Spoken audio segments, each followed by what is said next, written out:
Dear all of you, स्वागत है मेरे इस चैनल पे जिसका नाम है रहमान गुरु ऑनलाइन।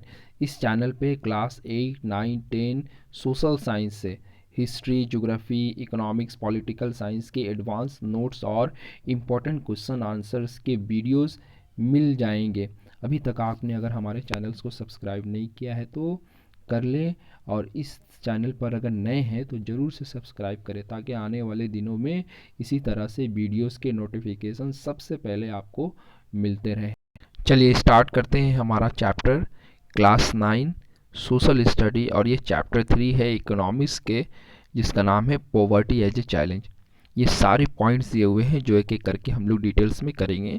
पहला है हमारा इंट्रोडक्शंस, दूसरा है हमारा पॉवर्टी, तीसरा है हमारा अदर इंडिकेटर्स ऑफ पॉवर्टी, चौथा है हमारा वल्नरेबिलिटी, पांचवा है हमारा पॉवर्टी लाइन, छठा हमको पॉइंट्स करना है एस्टिमेट्स ऑफ पॉवर्टी, सेवन जो हमारा पॉइंट्स है inequality of families, income within a family, that means inequality of incomes within a family, eight inter state disparities, ninth global poverty scenario, दसवा हमारा point है causes of poverty, 11वां हमारा point है poverty alleviation programmes, और जो last हमारा point है इस चैप्टर से वो है दी चैलेंजेस अहेड। ओके, चलिए देखते हैं introductions. In our daily life we comes across many poor people such as landless labours in village, people living in jhuggies, daily wages workers at construction site, child laborers in dhabas, rickshaw pullers, domestic servants, cobblers, beggars etc. बोला जाता है कि हम अपनी daily life में बहुत सारे ऐसे लोगों से मिलते हैं जो लैंडलेस लेबर होते हैं विलेज के अंदर में, पीपल जो झुग्गीज़ में रहते हैं, या जो डेली वर्कर्स होते हैं जो कंस्ट्रक्शन साइट्स पे काम करते हैं, चाइल्ड लेबर्स होते हैं जो ढाबाज में काम करते हैं, रिक्शा चलाने वाले होते हैं, डोमेस्टिक सर्वेंट्स होते हैं, कोबलर होते हैं और बेगर्स होते हैं। बताया गया है कि about 30 crore people live in poverty. बोला गया है कि इंडियाज़ में लगभग लगभग 30 करोड़ पीपल जो है वो गरीबी में रहते हैं। Okay, poverty. Usually, the levels of income and consumption are used to define poverty. In India, poverty can be defined as lack of common things like food, clothing, shelter, safe drinking water, medical care, education, which determine quality of life. बोला गया है कि अगर हम लोग देखें तो income और कंजप्शन जो है वो पॉवर्टी को नापने का एक तरीका है। इंडियाज़ में बताया गया कि इसे हम लोग नापते हैं कि जो फूड में कमी होना, ठीक है, या फिर क्लोथिंग शेल्टर्स में कमी होना, सेफ ड्रिंकिंग वाटर ना होना, मेडिकल केयर एजुकेशंस ना होना, जो कि किसी भी इंसान के क्वालिटी ऑफ लाइफ के ऊपर डिपेंड होता है।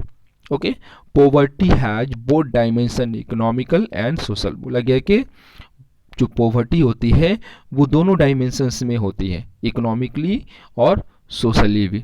ओके, चलिए point 3, other indicators of poverty. Okay, now poverty is looked through other social indicators like illiteracy level, lack of access to the health care, lack of job opportunities, lack of access to safe drinking water, sanitation, etc. Now the concept of social exclusion is becoming very common in the analysis of the poverty.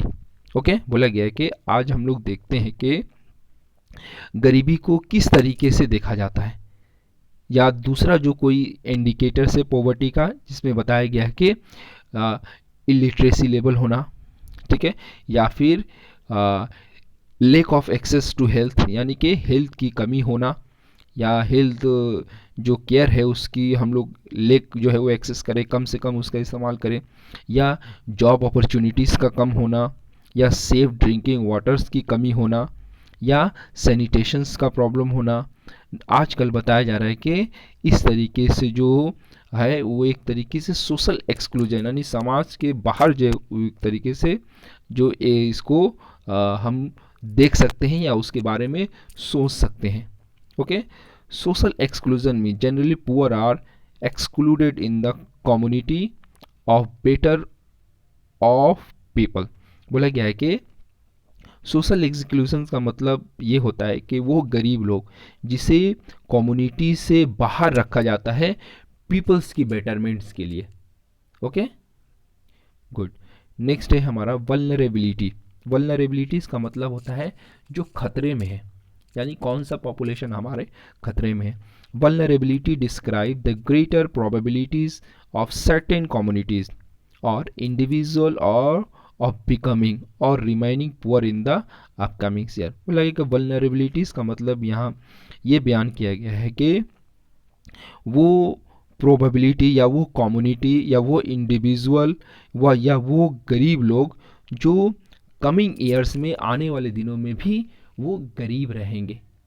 Okay, तो इस तरीके के population को vulnerability population कहा जाता है। इसका मतलब ये है कि ना उनकी प्रोग्रेस नहीं हुई है। जैसे अगर हम लोग एक एग्जांपल देखें कि जो आज हमारे सोसाइटीज़ में मैनुअल एक्सकेवेंजर है। मैनुअल एक्सकेवेंजर मतलब जो हमारा स्टिल्थ वगैरह जो है वो कैरी करते हैं। ओके, अगर उनके हम लोग पूर्वज को देखें तो वो लोग भी इसी तरीके से काम करते थे, तो आज भी वो जो है वो कहीं ना कहीं इसी काम को करता है। इसका मतलब है कि उसका डेवलपमेंट नहीं हुआ है। ओके, तो इस तरीके के पॉपुलेशंस जो है वो वल्नरेबिलिटी में आते हैं। Okay, the people from backward caste, individuals like widow, physically handicap are more vulnerable. Okay, बोला गया कि ऐसे पीपल जो बैकवर्ड कास्ट से होते हैं या इंडिविजुअल जो वीडो होती हैं, ओके, वीडो होती हैं या जो फिजिकली हैंडीकेप होते हैं, ये सारे लोग जो है वो मोर वल्नरेबल टाइप्स के पीपल हैं। They possesses great risk at the time of natural disaster. बोला गया है कि वो लोग बिल्कुल उस वक्त खतरे में रहते हैं जब कोई नेचुरल डिजास्टर आता है। इसका मतलब है नेचुरल डिजास्टर के वक्त वो लोग एक तरीके से असहायक महसूस करते हैं। यानी कि ये इस तरीके के जो लोग होते हैं कहीं ना कहीं वो डेली वेजेस पे डिपेंड होते हैं। अगर नेचुरल डिजास्टर आगे आ जाए तो उन लोगों की जो लाइवलीहुड है वो मेंटेन हो जाए, जो वो रिस्क पे आ जाएगा। यहाँ हम लोग देख सकते हैं कि numbers of poors out of every 100% from the category. Okay, देख लेते हैं। यानी कि अगर हम लोग देखें तो 2006 के डाटा के हिसाब से, 2016 के डाटा के हिसाब से, ये वर्ल्ड बैंक का डाटा है कि जो शेड्यूल्ड ट्राइब से पर 100 में 43% जो है वो, यानी कि 43 पीपल जो है वो पॉवर्टी लाइन में है। इसके अलावा SC भी दिए हुए हैं, शेड्यूल जिसको हम लोग शेड्यूल कास्ट कहते हैं, 29 people. Average Indian poverty ratio 22 people दिए हुए हैं। कैजुअल लेबर फार्म्स या जिसको हम लोग रूरल लेबर कहते हैं, ये 30 पीपल्स हैं। कैजुअल लेबर जो नॉन फार्म अर्बन एरियाज़ में रहते हैं 34 पीपल्स हैं। तो इस तरीके से social groups and economical category जो है वो दिए गए हैं। नाउ पॉवर्टी लाइन, जिसे हम लोग गरीबी रेखा कहते हैं, okay, it is based on income and consumption level. बोला गया है कि पॉवर्टी लाइन जो है वो कहीं ना कहीं हमारा जो इनकम है और कंजप्शन लेवल है उसी के ऊपर डिपेंड होता है। इसका मतलब है कि अगर हमारा इनकम ज़्यादा है और कंजप्शन कम है तो हम पॉवर्टी में नहीं आएंगे। यानी कि अगर इनकम हमारा कम है और कंजप्शन ज़्यादा है तो हम गरीबी रेखा में आ जाएंगे। Okay, a person is considered poor if his or her income or consumption level fall below a given minimum level necessary to satisfy basic needs। Okay, यही होता है कि जो हमारा बेसिक नीड्स होता है, अगर बेसिक नीड्स से हमारा जो कंजप्शन, हमारा जो इनकम है वो अगर कम हो जाता है तो कहीं ना कहीं हम गरीबी रेखा में आ जाते हैं। यानी कि वही बात कि अगर हमारा कंजप्शन जो है वो कम है और अर्निंग हमारी ज़्यादा है या इनकम हमारा ज़्यादा है तो हम गरीबी रेखा में नहीं आएंगे। या अगर उसके उल्टे हम लोग चले जाएं कि अगर हमारा इनकम जो है वो ज़्यादा है और कंजप्शन जो है वो कम है तो हम पॉवर्टी में नहीं आएंगे या पॉवर्टी लाइन में नहीं आएंगे। Poverty line varies with the time and place, बोला है कि वक्त और जगह के हिसाब से पॉवर्टी जो है वो अलग अलग होता है। जैसे मान लिया जाए कि हम कल पॉवर्टी में थे, तो हो सके आज हम पॉवर्टी में नहीं भी हो जाएंगे, हमारी इनकम बढ़ गई है, ठीक है। या अगर मान लिया जाए कि गरीबी रेखा, मान लिया जाए कि अमेरिका में वो लोग गरीब होते हैं जिनके पास अपनी कार नहीं होती, लेकिन आज भी इंडिया में कार रखना लग्जरियस माना जाता है। ओके, तो इसका मतलब है कि जगह के हिसाब से और टाइम के हिसाब से हम कह सकते हैं कि पॉवर्टी लाइन जो है वो अलग अलग होते हैं। For the year 2011-12, the poverty line for a person was fixed at rupees 817 per month for rural areas and 1000 for the urban areas। बोला गया है कि अगर 2011-12 के हिसाब से अगर हम लोग देखा जाए तो वर्ल्ड बैंक का जो डाटा था, जिसको हम लोग गरीबी रेखा कहते हैं, वो बताया गया है, फिक्स किया गया था 817 per month for rural areas, और 1000 रुपया जो है वो फिक्स किया गया था अर्बन एरियाज़ में पर पर्सन के हिसाब से। ओके, यानी कि अगर अर्बन एरियाज़ में, अगर रूरल एरियाज़ में हम लोग देखें, अगर कोई पर्सन 817 रुपीज़ पर मंथ अगर इनकम करता है तो वो गरीबी रेखा में नहीं है। और रूरल एरियाज़ में, अर्बन एरियाज़ में अगर हम लोग देखें तो अगर कोई पर्सन 1000 पर मंथ इनकम करता है तो वो गरीबी रेखा में नहीं है। ओके, तो ये है पॉवर्टी लाइन जो कि वर्ल्ड बैंक के डाटा के हिसाब से है।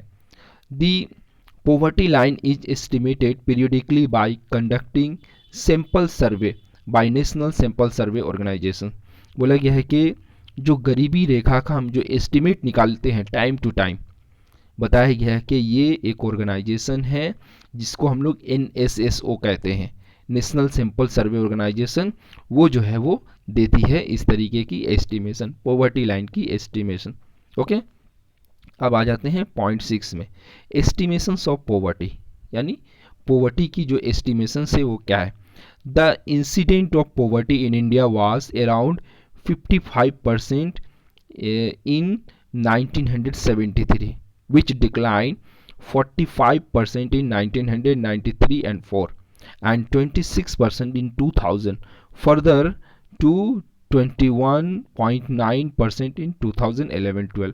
बोला गया है कि पॉवर्टी की अगर बारे में अगर हम लोग बात करें तो इंडिया में जो 1973 में गरीबी थी वो 55% थी, जो कि बताया कि घट कर 1993 और 4 में 45% हो गई।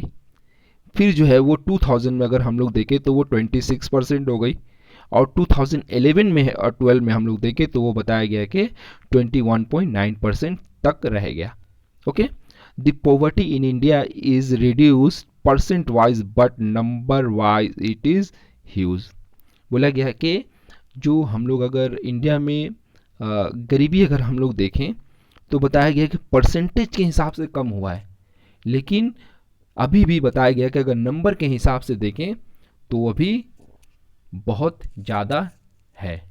ठीक है, नंबर के हिसाब से देखें तो बहुत ज़्यादा है। Social group which are most vulnerable to poverty are schedule caste, schedule tribes, household. बोला गया है कि अगर हमारे सोशल ग्रुप्स को हम लोग देखें जो बहुत ज़्यादा वल्नरेबल में है, जो बहुत ज़्यादा ख़तरे में है गरीबी के, वो हैं ST की, यानी कि शेड्यूल कास्ट और शेड्यूल ट्राइब्स वाले पीपल्स। ओके, यहाँ हम लोग अगर पॉवर्टी का एक एस्टिमेशन देखें इंडिया के अंदर में, बताया गया है कि ये दिया हुआ है, जिसको हम लोग इकोनॉमिक सर्वे कह सकते हैं 2017 और 18 के हिसाब से। ओके, तो यहाँ पर दिया हुआ है कि अगर हम लोग 1993-94 में देखें तो रूरल एरियाज़ में जो पॉवर्टी थी वो 507 थी और अर्बन एरियाज़ में 32%। ओके, अगर टोटल हम लोग देखें तो बताया गया है कि 45% थी, 2004-05 में ये 37% हो गई। ओके, या 2009-10 में हम लोग देखें तो ये 30% हो गया, और 2011-12 में देखें तो ये 22% हो गया। बताया गया कि ये दोनों जो है कहीं ना कहीं रूरल और अर्बन एरियाज़ का कॉम्बिनेशन है।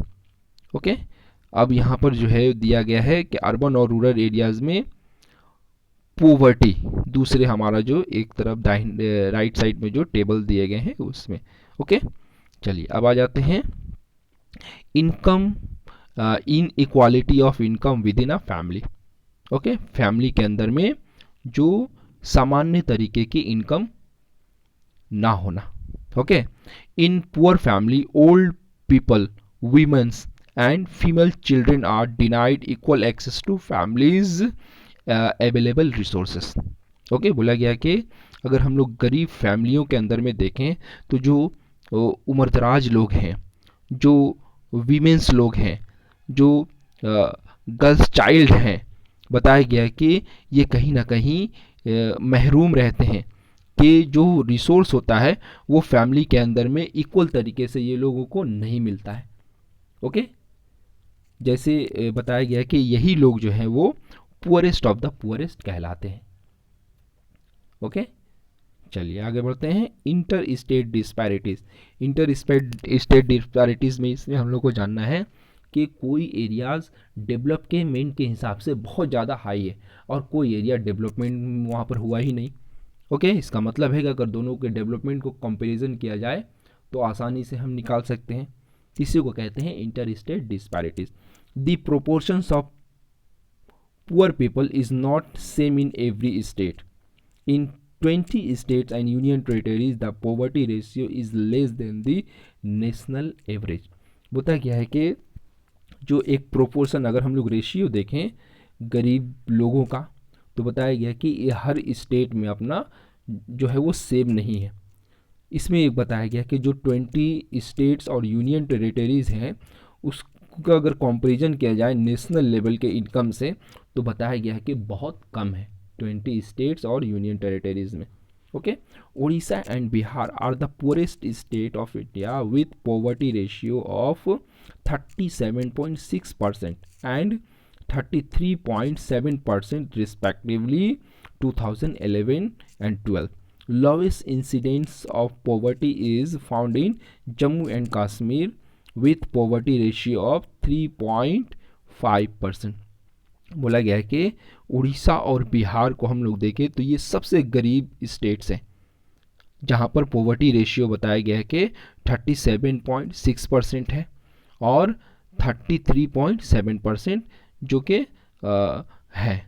ओके, और ये जो बताया गया है, जो परसेंटेज दिए गए हैं ये 2011 और 12 के हिसाब से दिए गए हैं। बताया गया है कि अगर सबसे जो एक तरीके से हम बोले जहाँ पर गरीबी है ही नहीं, ओके, वो स्टेट बताया गया है जम्मू एंड कश्मीर, जहाँ पर जो है वो गरीबी एक तरीके से पॉवर्टी लाइन जो है वो 3.5% है। ओके, अब हम लोग देखते हैं पॉवर्टी डिक्लाइन, यानी कि गरीबी कौन से स्टेट में जो गरीबी में कमी आई है। तो बताया गया है कि like Kerala, okay, like Kerala, Jammu and Kashmir, Andhra Pradesh, Tamil Nadu, Gujarat and West Bengal, ये सारे स्टेट है जहाँ पर गरीबी में कमी आई है। ओके, तो क्या है रीजंस? तो रीज़न बताए गए हैं कि एग्रीकल्चरल ग्रोथ रेट, यानी कि हाई एग्रीकल्चरल ग्रोथ रेट हुआ है, वो है हरियाणा और पंजाब में। लैंड्स की रिफॉर्मेशंस हुई है, वो है हमारा वेस्ट बंगाल में। इसके अलावा public distribution food grain, okay, यानी पीडीएफ जो सिस्टम है जिसके थ्रू हम लोग राशनिंग की डिस्ट्रीब्यूशन होती है गवर्नमेंट के थ्रू, वो है तमिलनाडु और आंध्र प्रदेश में। यानी जो 3 रीजन्स हैं इसकी वजह से गरीबी में कमी आई है ये सारे स्टेट्स में। ओके, चलिए यहाँ पर देखते हैं हम लोग एक इकोनॉमिक सर्वे दिया गया है 2017 और 18 के हिसाब से। ओके, तो हम लोग देख सकते हैं यहाँ पर जो परसेंटेज है पॉवर्टी के वो सारे स्टेट्स में अलग अलग दिए गए हैं। ओके, जैसे बिहार में अगर हम लोग देखें पहला दिया गया है 33.7%। ओके, इसके अलावा उड़ीसा में हम लोग देखें तो 32.6%। इसी तरह आसाम में और बहुत सारे इंडिया के स्टेट्स में जो है वो दिए गए। और अगर ओवरऑल अगर हम लोग 2017 और 18 के हिसाब से देखें, जो लास्ट वाला हमारा दिया हुआ है, उसमें बताया गया है कि 21.9% जो है वो गरीबी है 2017 और 18 के हिसाब से। ओके, चलिए आगे बढ़ते हैं। ग्लोबल पॉवर्टी सिनेरियो, ये हमारा पॉइंट 9 है। ग्लोबल पॉवर्टी सिनेरियो कहने का मतलब कि अगर वर्ल्ड लेवल पे हम लोग गरीबी देखें तो वो कैसा है। ओके, कोई इस कंट्री बहुत ज़्यादा गरीब है, बहुत सारी कंट्री बहुत पॉवर्टी में है। ओके, तो किस हिसाब से हम मेज़र करते हैं, या अगर हम लोग पूरे जो कंट्रीज़ के पॉवर्टी को देखें तो यही जो है हमारा एक तरीके से ग्लोबल पॉवर्टी सिनेरियो कहलाता है। चलिए स्टार्ट है। There has been substantial decline in global poverty. Okay, बोला गया कि अगर वर्ल्ड लेवल पे पॉवर्टी को देखें तो कहीं ना कहीं कमी आई है इसमें, यानी कि गरीबी में कमी आई है। How ever it is mark with great regional differences. Poverty has decline more in China and south east Asian countries. बोला गया है कि जो गरीबी के बारे में हम लोग जाने तो बताया गया है कि बहुत सारे एरियाज़ में इसमें अलग अलग जो है वो डिफरेंसेस पाए गए हैं। इसमें चाइना और साउथ ईस्ट एशियन कंट्रीज़ को बताया गया है जहाँ गरीबी जो है वो बहुत ज़्यादा कम हुए हैं।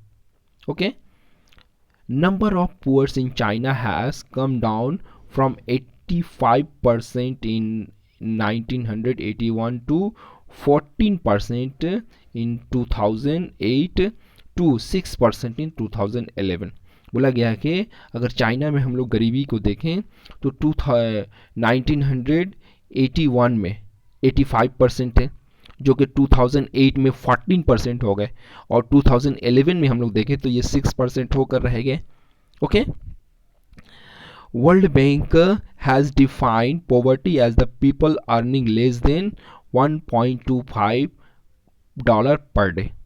बोला गया कि अगर हम लोग वर्ल्ड बैंक के डाटा के हिसाब से देखें तो बताया गया कि वर्ल्ड बैंक ने पॉवर्टी लाइन ये सेट किया कि जो वो पीपल कंट्रीज़ के वो पीपल जो 1.25 पर डॉलर से कम अर्निंग करते हैं, यानी कि अगर एवरेज इनकम देखा जाए उस कंट्री का तो अगर पीपल वहाँ पर $1.25 पर डे से कम इनकम करते हैं तो वो कंट्री जो है वो गरीबी में आ जाएगा। Okay, now the millennium development goals of the United Nations call for reducing the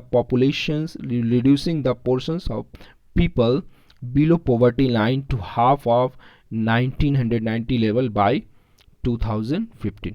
बोला गया कि मिलीनियम डेवलपमेंट गोल के अगर हम लोग देखें जो यूनाइटेड नेशंस का था उसमें बताया गया है कि जो एक अगर हम लोग प्रोपोर्शन देखें गरीबी का तो बताया गया है कि 1990 से 2015 तक में हाफ से ज़्यादा जो है वो गरीबी कम हुई है। ओके, यानी कि जो मान लिया जाए कि अगर 10,000 लोग जो 1990 में अगर गरीब थे तो 2015 में देखा जाए तो बताया गया कि वो 5,000 होकर रह गए, यानी कि हाफ से ज़्यादा जो है वो उसमें कमी आई है। यहाँ पर अगर हम लोग देखें ये टेबल दिया हुआ है जे किस तरीके से जो वर्ल्ड लेवल के 2011 के हिसाब से, यानी अगर कोई पर्सन जो है वो 1.90 पर डे से कम इनकम करता है तो वो गरीबी रेखा में है। तो इसमें सबसे पहले बताया गया है कि नाइजीरिया है जिसमें 53.5% पीपल जो है वो 1.90 पर डॉलर के हिसाब से यानी पर डे के हिसाब से कम जो है वो इनकम करते हैं। इसी तरीके से बहुत सारी कंट्रीज जो है वो दिए गए। Okay, now what are the causes of poverty. Poverty की क्या रीजंस है। Okay, there are a number of causes for the widespread poverty in India. बोला गया कि बहुत सारे काउजेज हैं इंडिया में बहुत ज़्यादा गरीबी होने के। Okay, one historical reason is the law levels of economic development under the British colonial administration. बोला गया है कि अगर एक हिस्टोरिकल रीजन्स के बारे में हम लोग जाने तो बताया गया है कि ब्रिटिश कॉलोनियल एडमिनिस्ट्रेशंस में जो इकोनॉमिक डेवलपमेंट हुई है बहुत ही लॉ थे, यानी बहुत कम जो है वो डेवलपमेंट हुई है, जिसका जो है आज हम लोग सफ़र करते हैं गरीबी के हिसाब से। There are some other reason, कुछ और भी रीजंस हैं, ठीक है। जैसे हम लोग जाने क्या रीजंस है गरीबी के। One, rapid growth of population, populations का बहुत ज़्यादा बढ़ना, particularly among the poor is considered a major cause of Indian poverty. बोला गया है कि गरीबी का ज़्यादा बढ़ना खासकर उन लोगों में जो पुअर हैं अपने इंडियाज़ के अंदर में, और यही जो है वो गरीबी का रीजंस है अपने कंट्रीज़ के अंदर में। Two, our agriculture sector has failed to generate much employment opportunity for farms labourers. बोला गया कि जो हमारा एग्रीकल्चरल सेक्टर है वो कहीं ना कहीं जो एम्प्लॉयमेंट अपॉर्चुनिटी प्रोवाइड करनी चाहिए फार्म्स लेबर को, उसमें फेल हो गया है। Okay, similarly our industries could not provide much job for the job seeker. बोला गया बिल्कुल उसी तरीके से जो हमारी इंडस्ट्रीज़ हैं जिनको बहुत ज़्यादा जॉब प्रोवाइड करना चाहिए था वो भी नहीं कर पाई हैं, और जो जिनको जॉब की तलाश थी। ओके, तीसरा जो हमारा रीजन है, one of the major causes of poverty is the unequal distribution of lands and the other resources.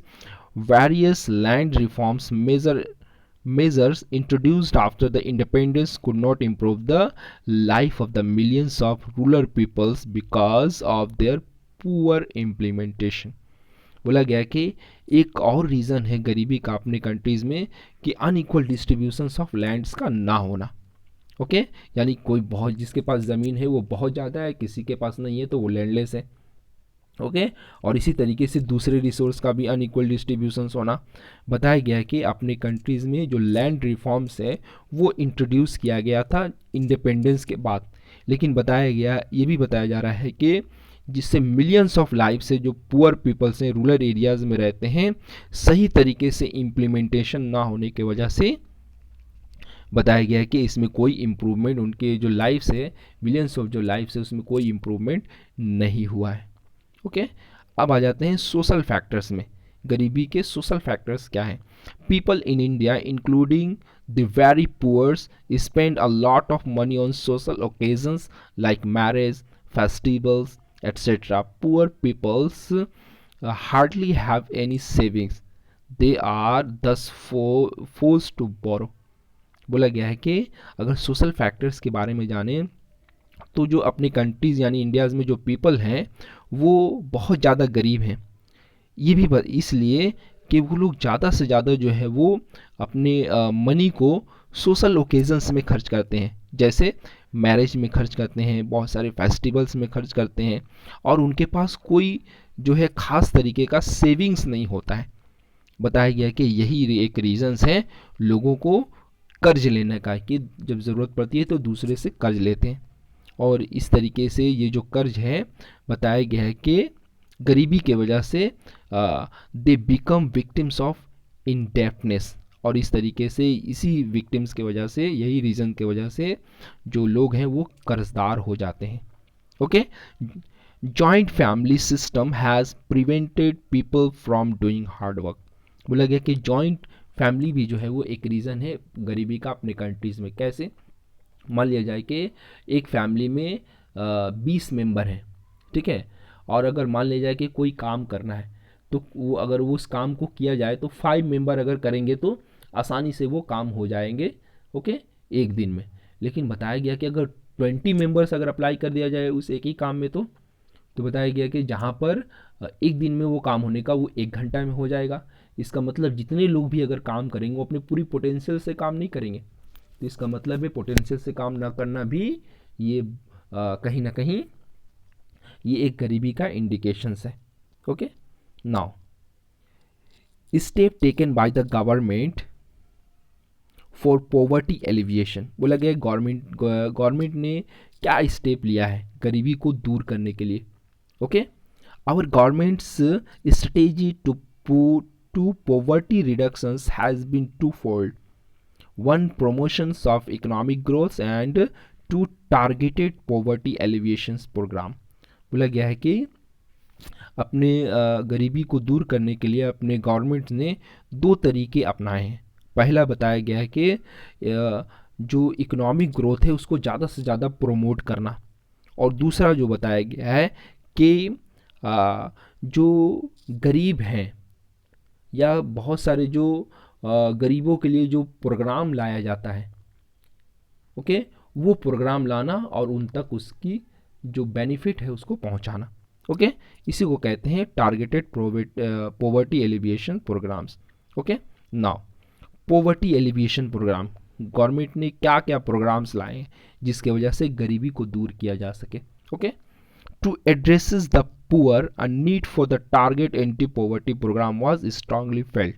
बोला गया कि गरीबों को देखते हुए एंटी पॉवर्टी प्रोग्राम्स कहीं ना कहीं ज़रूरत की, यानी कि वक्त की ज़रूरत थी, और जिसे बहुत स्ट्रांगली तरीके से फील किया गया।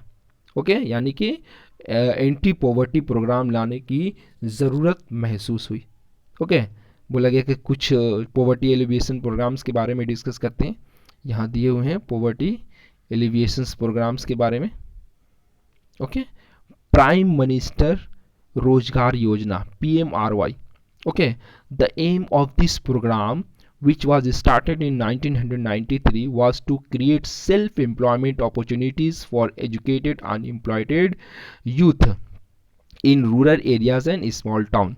बोला गया कि जो प्राइम मिनिस्टर रोजगार योजना था उसका मेन एम था कि किस तरीके से लोगों के अंदर सेल्फ एम्प्लॉयमेंट अपॉर्चुनिटी क्रिएट की जाए, खासकर ऐसे लोगों के ऊपर जो एजुकेटेड अनएम्प्लॉयमेंट यूथ होते हैं रूरल एरियाज़ में और स्मॉल टाउन्स में। बोला जा रहा है कि जो प्राइम मिनिस्टर रोजगार योजना था वो 1993 में स्टार्ट किया गया था। Okay, point 2, rural employment generation programme, okay, जिसे REGP के नाम से भी जानते हैं। बोला गया है कि REGP जो है वो was launched in 1995 to create self-employment opportunities in rural areas. बोला गया 1995 में REGP प्रोग्राम जो है वो स्टार्ट किया गया था। इसका भी मेन एम था कि लोगों के अंदर में सेल्फ एम्प्लॉयमेंट अपॉर्चुनिटी जो है वो लाया जाए या क्रिएट किया जाए रूरल एरियाज में। ओके, क्वेश्चन नाउ आ जाते हैं पॉइंट 3 में। स्वर्ण जयंती ग्राम स्वरोजगार योजना, जिसे SGSY के नाम से भी जानते हैं। Okay, SGSY was started in 1999. Okay, the programs aim at bringing at the assisted poor families above the poverty line. Okay, बोला गया कि ऐसे लोगों को टारगेट करना जो गरीबी रेखा के गरीबी रेखा के नीचे में आते हैं, और उन लोगों को टारगेट करके, उस फैमिली को टारगेट करके उनको सपोर्ट देना कि वो फैमिली जो पॉवर्टी लाइन है उससे वो बाहर आ पाएँ। ओके, पॉइंट 4, प्रधानमंत्री ग्रामोदया योजना, जिसे हम लोग PMGY के नाम से जानते हैं। ये भी प्रोग्राम जो है 2000 में लॉन्च किया गया था। Okay, now point 5, Antyodaya Anna Yojana. Okay, ये भी बताया गया कि for the poorest of the poors and elders, जो गरीबों में सबसे गरीब हैं और जो एल्डर्स लोग हैं उनके लिए अंत्योदया अन्ना योजना जो है वो शुरू किया गया था। Point 6, national food for work programme NFWP भी जो है वो 2004 में लॉन्च किया गया था। ये सारे जो पॉइंट्स हैं कहीं ना कहीं गवर्नमेंट्स ने शुरू किया है गरीबी को दूर करने के लिए। Point 7, national rural employment guarantee act, जिसे हम लोग नरेगा कहते हैं। Okay, NREGA was passed in September 2005. The act provide 100 days assured employment every year to every rural household in 200 districts. बोला गया कि गवर्नमेंट ने सितंबर 2005 में नरेगा जो है वो शुरू किया था। इसमें 100 डेज़ की जो है वो एम्प्लॉयमेंट की गारंटी गवर्नमेंट ने लिया था 1 साल के अंदर में रूरल एरियाज़ में, और ये प्रोग्राम जो है 200 डिस्ट्रिक्ट्स में शुरू किया गया था। ओके, इसका मतलब है कि 365 डेज़ में गवर्नमेंट ने 100 डेज़ एम्प्लॉयमेंट प्रोवाइड करने का जो है वो अपॉर्चुनिटी लाया था। ओके, इसी को हम लोग नरेगा कहते हैं। अब आ जाते हैं चैलेंजेस अहेड। अब हम क्या सामने में जो है वो चैलेंजेस है। Okay, through poverty has declined in India, poverty reductions remain India's most compelling challenge. We will have to do something special to fight against wide regional disparities. We must broaden the definitions of poverty from a minimum subsistence level of living to a reasonable level of living. Bigger challenges before us are providing healthcare, education, job security for all the achieving genders equality.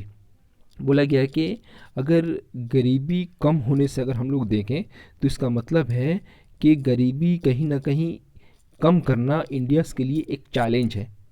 Okay, और बताया गया है कि इसको कम करने के लिए कुछ खास तरीके का जो है वो जो रीजनल डिस्पैरिटीज़ हैं, यानी कि जो ऊंच नीच है डेवलपमेंट के हिसाब से, उसको कहीं ना कहीं कम करने की ज़रूरत है। अगर हम लोग देखें जो चैलेंज हमारे सामने है सबसे बड़ा, उसमें ये बताया गया है कि कम से कम जो हमारा फूडिंग, शेल्टर या फिर क्लोथिंग्स वाला जो सब्सिस्टेंस लेवल है, उससे बाहर निकलकर कहीं ना कहीं जो एक तरीके से लेवल ऑफ लिविंग है उसे हम लोग बढ़ा पाएँ। ये सारा हमारे सामने बिगर चैलेंज है। इसके अलावा और भी बिगर चैलेंज हम लोगों के सामने ये है कि प्रोवाइडिंग हेल्थ केयर, यानी कि गवर्नमेंट हेल्थ केयर प्रोवाइड करे, एजुकेशन, जॉब अपॉर्चुनिटीज़, और बताया गया है कि ये सारा जो है वो इक्वल तरीके से जो जेंडर में जो है वो कहीं ना कहीं क्रिएट करे या उसको अचीव करे। ओके, सो ये सारा चैलेंज जो है आज कहीं ना कहीं अहेड में